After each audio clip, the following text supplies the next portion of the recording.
10:05, welcome back to the Chad Hasty Show on News Talk KFYO. Chuck Schumer is still talking about stuff. He's upset, Jody. He's very upset with Mitch McConnell right now. You can tell. But they're still calling each other my friend. I love that part of Congress. My friend over here, who I'm going to war with or against, my friend over here on this side of the aisle, just start slapping each other around. Come on. Make it good for TV at least. 770-5790, 1-800-687-0790. It's time to go to the phones.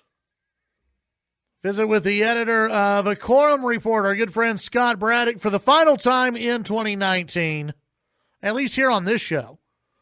Yeah. It is Scott Braddock. Hey, Scott.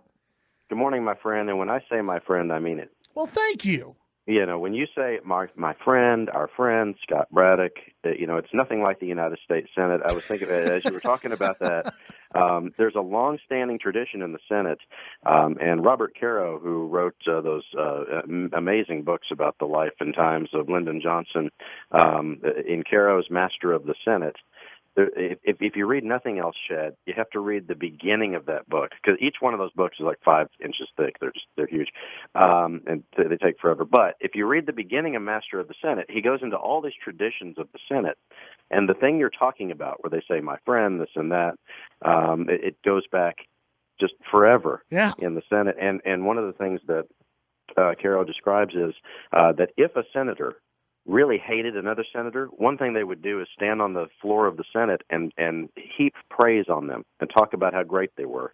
And the more they did it, the more everyone else knew that they hated them even more. This is the way that they would do. Oh, my friend, the amazing senator from Tennessee. Let me tell you about him. Everybody else was in on the joke. They knew that means, oh yeah, he hates that guy. Yeah. And see, and I think this is one of the things that people do love about Trump, though, is that he'll get up there and he doesn't care. Like, he'll get up there and go, no, I don't think so. He's not my friend. I don't like him. I've never liked him in my life. He's a horrible person. I don't look at her teeth. They're falling out. It's just terrible. I mean, it's just, I don't know. People. That's getting to be a pretty good impersonation there. Thank you. I appreciate that. I'm thinking about taking it on the road. We'll see what happens. Take it on the road. You and Alec Baldwin. Man, that get you the blonde wig. That could be interesting. That could be interesting, tie. Scott. Mm-hmm. We've got. Let's see. I know. I want to ask you a couple of predictions a little bit later. Even though I know you don't like making predictions, we're still going to make some, because it is the final visit of the year. But I'm gonna break my rule just for this show. Excellent, because it is the final show of the year. With this, just with this warning for everybody, any predictions I make may be totally wrong. Yeah. Okay. Well, see, it's possible. Later. Mm-hmm. Let's talk about some Texas news. There was a little bit yesterday. It looks like in the Texas Senate race with I don't know how many candidates are now running to face Senator John Cornyn. But there's been at least a little bit of news, it seems like, in that race, Scott. Yes, so the campaign arm of the Senate Democrats, funny you were just talking about Chuck Schumer, the Democratic Senatorial Campaign Committee has come out and endorsed one of the candidates in the race to take on John Cornyn.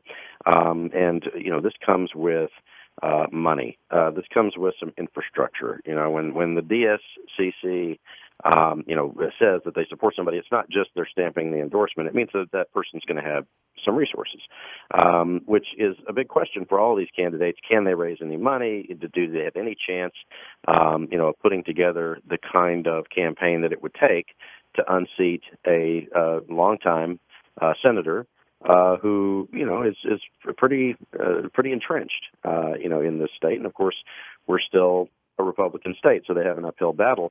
But of course, this means that identity politics were immediately the question of the day in the Democratic Party. The DSCC endorsed M.J. Hager, who you may remember ran for Congress last year against John Carter, who's from the Austin area. She lost that race by just about the same margin that Cruz and Beto O'Rourke had in their race, a little more than 2 points, something like that. And you have all of these other candidates jumping in with how unfair this is, with I say identity politics.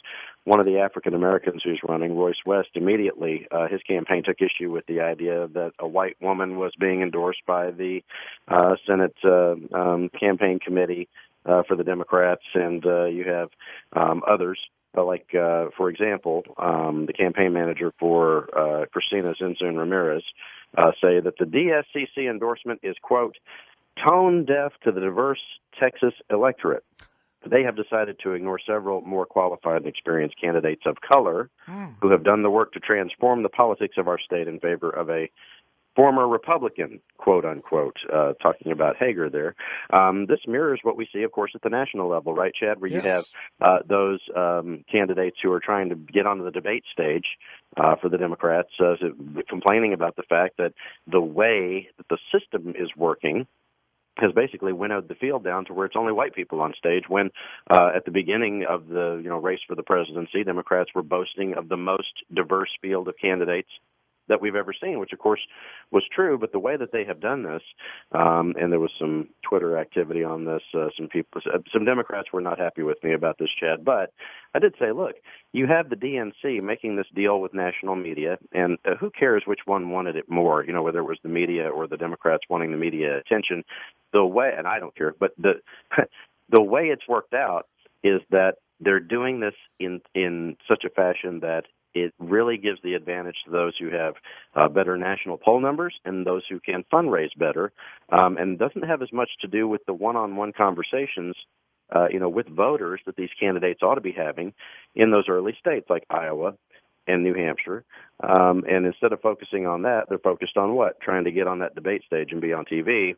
Yeah. And the net effect has been only white people. So we're going to see with this, or almost only white people. So we're going to see the same sort of nastiness play out in the primary here in Texas, going forward. And at least with the national scene, I look at it and go, well, everybody agreed to the rules, right? Yes. Cory Booker, I'm sorry, but I mean, you signed up for this. You knew what. We've all known what the rules were going to be, and everybody was okay with those rules. I did see, I don't know if it was the Republican Party of Texas yesterday or maybe just some members who are kind of throwing some embers on that fire yesterday going, yeah, you see, the Democrats talk a big game about being diverse, but look. So who is, I mean, for the fundraising arm to come out and endorse Hager, is she... I mean, who is she? I mean, and that's the big deal, even among Democrats. Forget about everybody else in Texas. Democrats don't know any of these folks, Scott. That's right. We've talked about the polling here over the last month or so. We've seen numbers that showed that no one knows who any of these candidates are. And so because you have so many of them, like you said, you can't even remember how many people are running in the Democratic primary. Because there are so many, there does need to be some differentiation and, the moving forward of someone. But I can tell you that Texans on both sides of the aisle, both Democratic voters and Republican voters, this has been my experience in covering politics for the last 15 years or whatever in this state, they don't like being told by the folks in Washington who they ought to support in their primaries. They don't like, on neither side likes being told by the, quote, establishment who they ought to support in their primary. We've seen that on the Republican side for sure, right? Yeah. And on the Democratic side, it's the same thing. People in Texas, whether they are Democrats or Republicans, whether they identify that way, I think first of all, people are pretty independent-minded in Texas. And in fact, if you look at this is the way the polling is broken down for decades in this state. Republicans, Democrats, and people who would self-identify as independents make up about a third, and a third of the electorate. And over the last 25 years or so, it's been that those independents have broken in favor of the Republicans come November. And, of course, the Republicans are worried that may be shifting now because of the election results in 2018. I know you and we've talked about that the 2020 race, it's all about the top of the ticket. It's all about all about President Trump. Is there a candidate that you've seen on the Democrat side against Cornyn that has almost a Beto factor, or something where they can capture whatever he was able to capture? Do any of them have that?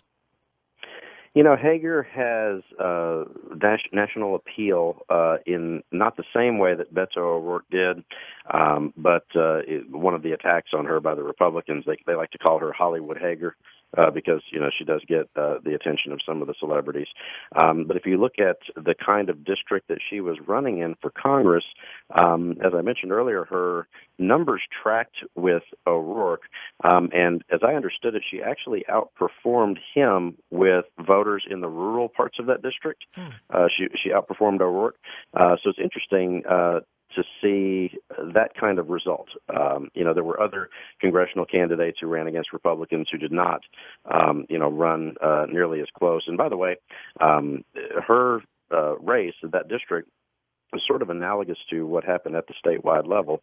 Of course, there are differences, but if you look at the fact that congressional seat would have also been one of those that a few cycles ago would have been basically a 20-point win for the Republican, and then in 2018 became one of those places where Democrats were this close, just a couple of points away from beating the Republican.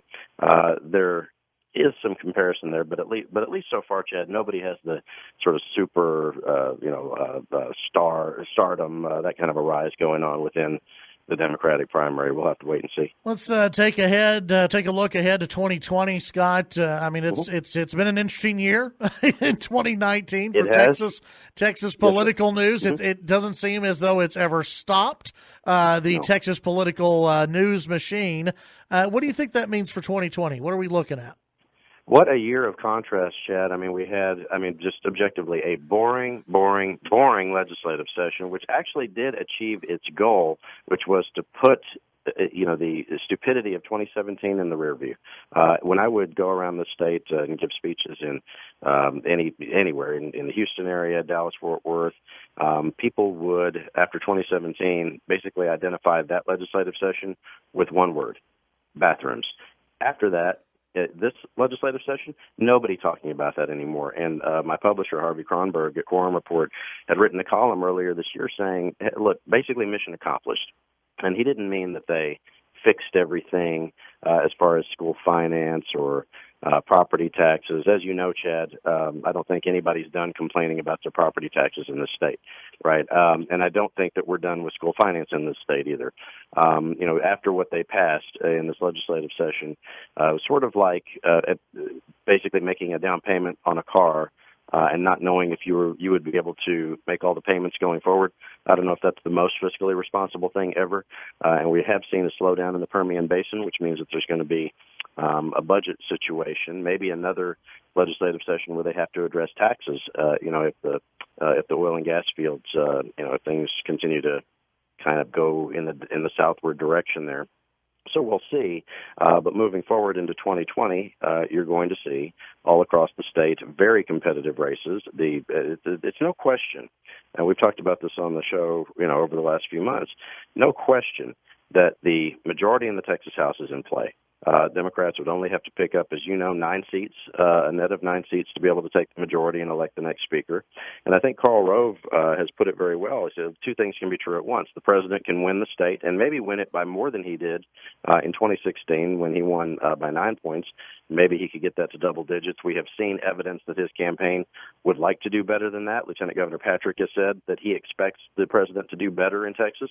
But the president's so polarizing that he could do better across the state, maybe win by 10, 11, 12 points, something like that. But he could prove such a problem for Republican candidates in some suburban districts that they have no way to win their races because they're inextricably linked to the president. And I think some of those candidates privately will tell you that the president is a problem for them. And as you have so well pointed out, Chad, this is one of those conversations that Republicans are trying to have in private. Speaker Bonin was caught on tape talking about it, right? That the Republican candidates in the suburbs may be down by as many as 15 points because of the backlash to the president.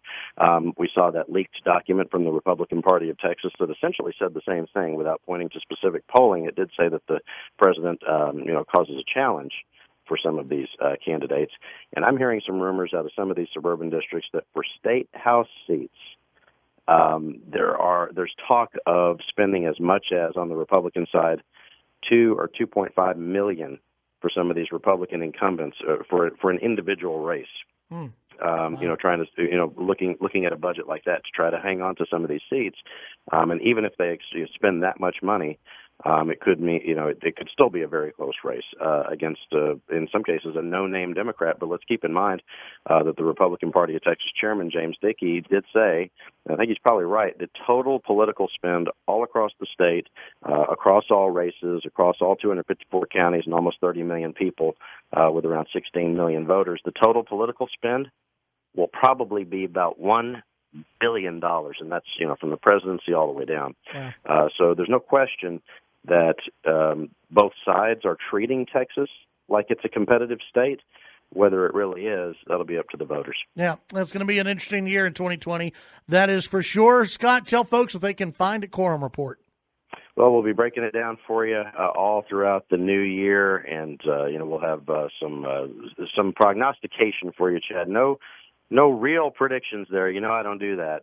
But I'll lay out some scenarios. We'll continue to war game it out and what's going to happen in 2020 heading into these primaries and into the general next year. It's all at quorumreport.com. You can sign up for our free email alerts there at quorumreport.com. And I would say to everyone listening in Lubbock and to you, my friend, Merry Christmas, Happy New Year. We'll talk to you in 2020. Absolutely. You as well, Scott. Have a Merry Christmas, Happy New Year. We appreciate all you've contributed to the show throughout 2019, and it's going to be a big year next year, my friend. Thanks, my friend. And we're saying that for real, not saying That's right. Exactly. Thank you. We'll talk to you later, Scott. Yeah. Bye. That's Scott Braddock, editor, Quorum Report.